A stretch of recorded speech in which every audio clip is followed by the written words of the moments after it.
Welcome to Truth Behind Travel Podcast, a platform for tourism, travel, and hospitality professionals and enthusiasts to share, learn, and unlearn what we need to create better tourism, protect the environment, and become better humans.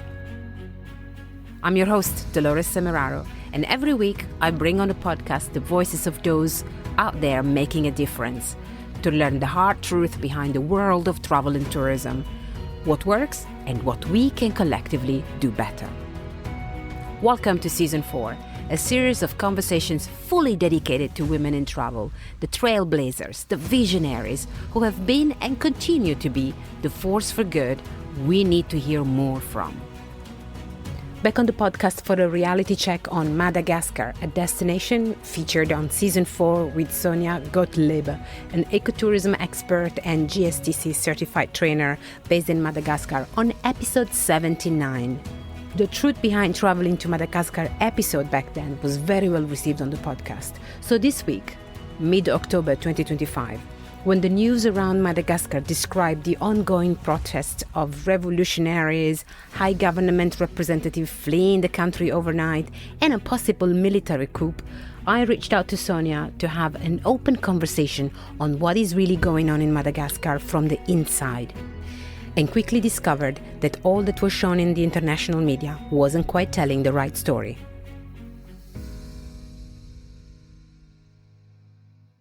Welcome back to the podcast. Welcome back, Sonja, from Madagascar. Your episode was one of the most downloaded episodes of Season 4. What is happening nowadays in Madagascar is what we've seen in the news. I'm very grateful to have you back on this spontaneous, impromptu little chat. And let's talk about what's happening in Madagascar right now. Buonasera, Dolores. This is how we say, hello, how are you?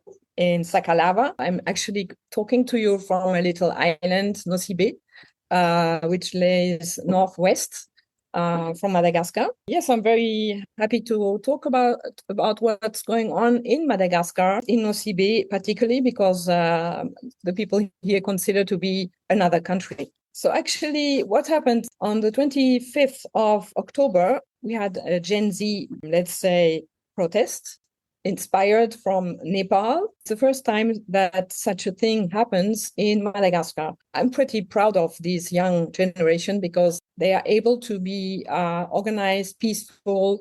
They are using internet and the tool of internet in a very clever way, despite the fact that they, especially in Antananarivo, they have no electricity most of the time, no water most of the time.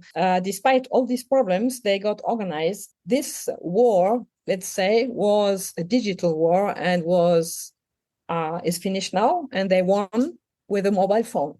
As we were about to start this conversation, we saw the official press release issued by the Madagascar Tourism Board reassuring travelers, visitors to the destinations, tourism board and tourism organizations around the world that traveling to Madagascar is now safe. And the events that have unfolded over the last few days were happening mostly in the capital city rather than in the tourist area like Nosy Be in the north of the country, for example. That's where you're based. And this press communique comes at the moment where in the news we see that there is already a new president in place and things have calmed down. But the question that for me remain unanswered is if a press communique, if a press release on a travel advisor to a destination happens at such a slow response rate, is it even effective?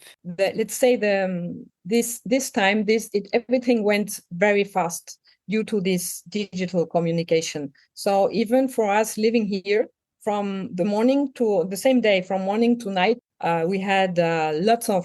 It was difficult to follow what was really going on because we, for example, let's say last weekend on Saturday, we heard that a private plane was flying illegally to La Réunion. They couldn't land there and finally landed in Mauritius. And then it was all of that was completely, let's say, illegal because the plane left without any flight plan. And then in a couple of hours later, we found out through all these different websites and even on fly scanner, on when you flight aware, where you can follow the track of planes, we could follow the plane because it's so easy. It's nothing is hidden anymore due to internet. So we have seen that the plane landed in Mauritius, and then we found out, we as Facebook users, that on that plane was the prime minister and a whole family with the richest man of Madagascar, who is now in Mauritius. And then a couple of hours later, the same weekend, there were pictures showing a helicopter flying out from the presidential palace in Tana to the east coast, and other pictures from Sainte Marie Island, a little island on the east coast, a touristic island as well, where a French army plane was there that has been sent illegally to Madagascar as well, and he took out the former president from Madagascar, to La Réunion Island. And the same day, a private plane flew from La Réunion to Dubai. And on Monday, we were all wondering, well, do we still have a government? Because we have this information that they all left. So do we have a government? And then he made a speech on Monday, and he said, well, in fact, I'm not here anymore. He didn't say where he was, but we knew already that it's Dubai. So that means things went so fast. The traditional way to communicate, like a tourism board, they have to ask several people. There's not only one person. First travel that was the UK, Germany, and then Italy, but Italy decided to exclude Nosy because they have lots of economic interests in Nosy. And then finally France. And then suddenly, the same week, all that happened last week, Air France stopped flying to Madagascar without there was nothing happened at the airport. We have seen that those who wanted to leave from the airport left from the airport. So Air France stopped flying for 4 days.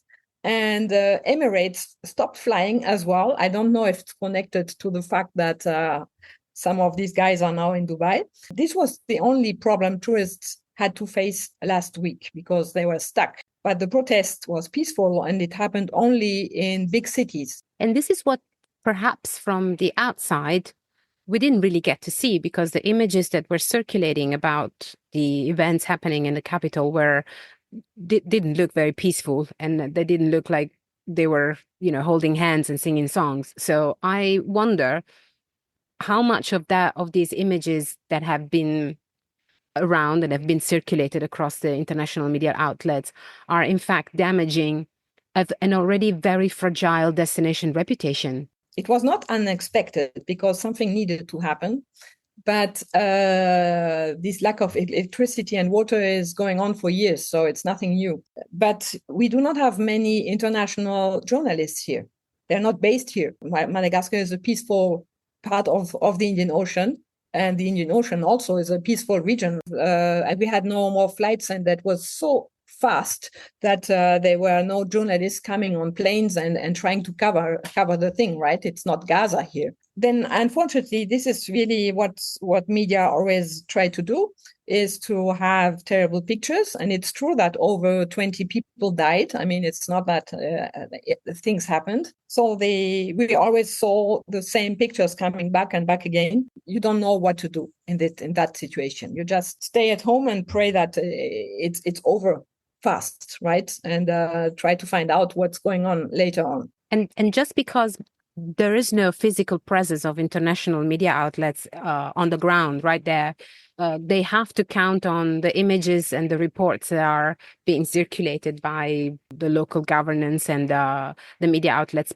present there, as well as also the private, because we were having this conversation about how the perception of the destination plays a big role when it comes to not just the official communique, the official reports of the destination, but also what people share, and people that were there in that very moment sharing what they were seeing. And we've had this conversation in the last episode of the podcast, the user-generated content. You can't escape from that.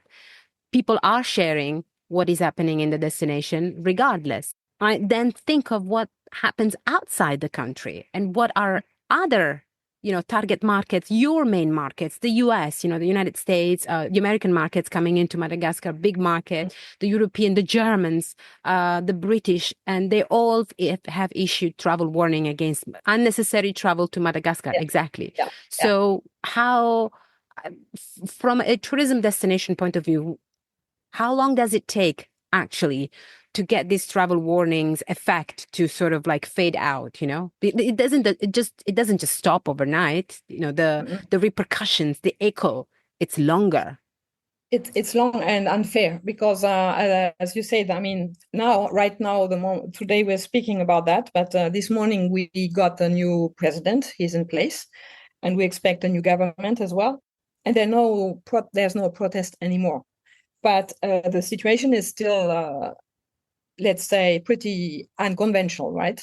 Because it was like, for me, it's like, wow, you wake up in the morning and I wonder, did it really happen? It happened so fast. Normally, any other crisis here takes up to 1 year, minimum 5 months, 6 months, 8 months, and it happened in less than 2 weeks. The travel alerts are political decisions because travel alerts are issued by the embassies who are based here. And the embassies, if, as you said, the European market, if one European destination issues its travel alert, the others cannot really decide not to do so, or they more or less copy and paste, because they cannot say it's different from one citizen to another. So the travel alerts are in place. The decision to change the color, because you have like red, orange, green, and so on in the different stages of travel alerts.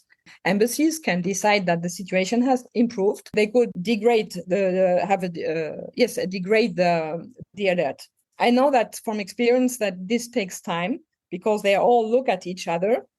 Are the Germans trying to do who is doing first? We just have been excluded yesterday by the African Union. Madagascar has been excluded, or let's not excluded, by kind of suspended as long as the new government is not in place. You cannot go against that, even if the tourism board writes nice communiques and so on.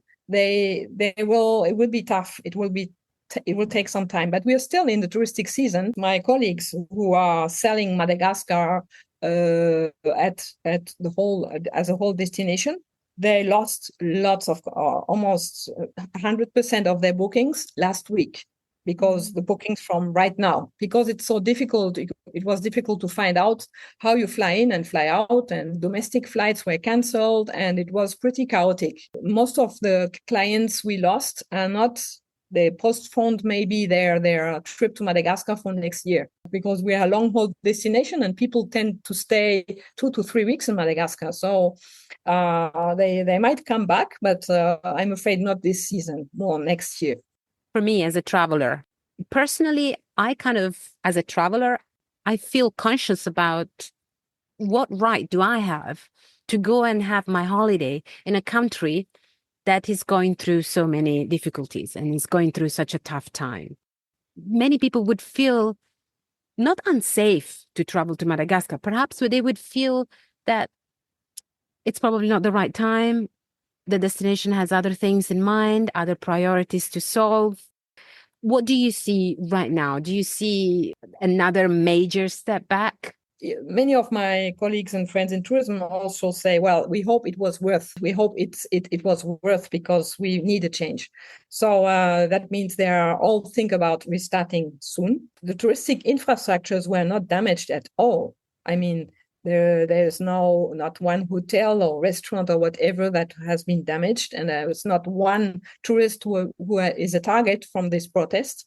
And the best way to support again a country that has this type of issue is to travel to that country and to tell the world that you had a nice trip. I would like to make it clear: a travel alert is not. It doesn't mean it's forbidden for you to travel there. It means that the travel insurance might not work if something happens in that country. It's your choice to travel. So it means that if you also carefully read the content, it says in which part of which city you shouldn't be. So you just avoid that.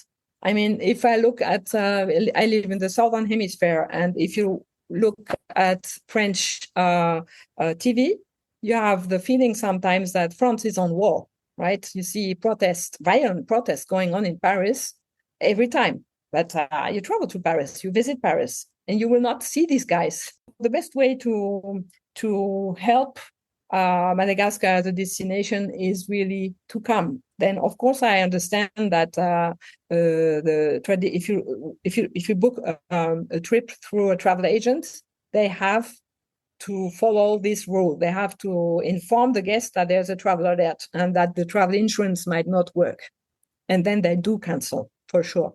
Yeah, well, I guess that the money talks, right? And if something happens and they already feel unsafe, or they could be potentially even remotely in danger, and they said, and even then my insurance won't cover, then I don't go. Then I go somewhere else. That's unfortunately the most common case and the most common scenario. So it's really important, and I love that you say that the best way to support a destination in moments like this is not to cancel your travel plans. It's to continue to go ahead, to be conscious of where you're going, when you're going. What we want to do with this quick chat with you is really to shine a light on a destination that is very much loved on the podcast, because the episode was very well received, great feedback. Sort of still has that mystical, mysterious sort of appeal to it, and you are there, holding the flag of ecotourism, responsible tourism. And in your role in Madagascar, especially as a GSTC certified trainer, you are personally frontliner involved in many projects, especially when it comes to reevaluating, redeveloping areas of the country that were not even accessible to tourism before. What do you see ahead of your personal work in Madagascar right now? Exactly. My hope for the future is that this change is going to accelerate things that need to happen and things that stakeholders want to see happen. In August on WWF assignments, I had the opportunity to interview different stakeholders like communities involved in mangrove conservation. I also saw directors of tourism, of environment, and all of them said, wow, it's time now to go. We have to accelerate the implementation of criteria, of labels, of standards. We need to learn more about sustainable tourism. We are late because our neighbors are going fast.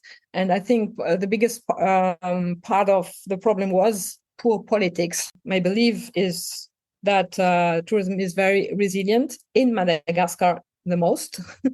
You are experts in crisis. So back to normal is not so difficult, and back to normal and then go forward to sustainable tourism is possible. And I'm still positive about all of this. And positive we should stay, I think, because if we are not, then what? What do we do?